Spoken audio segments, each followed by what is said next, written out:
你嘅人生梳理師 Miss Jane， 我嘅第一位癌症病人 client。人生梳理師實習期間會接觸唔同背景嘅客戶，從中我哋就可以感受邊一類嘅客戶最觸動我哋自己嘅內心呢？我哋藉此就可以好好咁樣計劃我哋以後嘅職業生涯啦。我係喺實習嘅時候遇到我第一個癌症病人㗎。應該話佢喺開展咗人生梳理諮詢之後，由一個普通客人變成咗一位癌症病人。正當我為佢梳理佢同丈夫婚姻嘅糾結嘅時候，就傳來佢患癌嘅消息啦。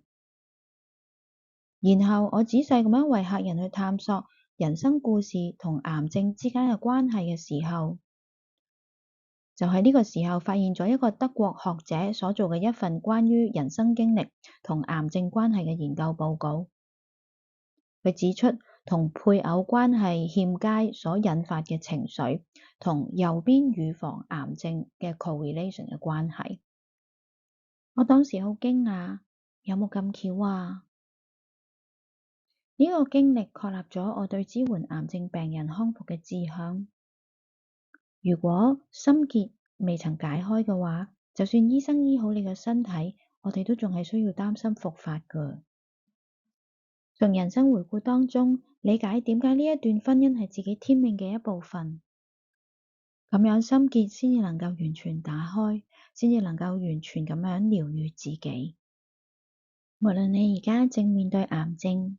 又或者你想確定你唔會因為心結而演化成為癌症，嚟啦，歡迎你話畀我聽你嘅人生經歷，嗰一啲讓你一直耿耿於懷嘅人生經歷，亦都歡迎你將呢一份療癒作為一份禮物送畀你身邊重要嘅人。記住，我係你嘅人生梳理師 Miss Jane。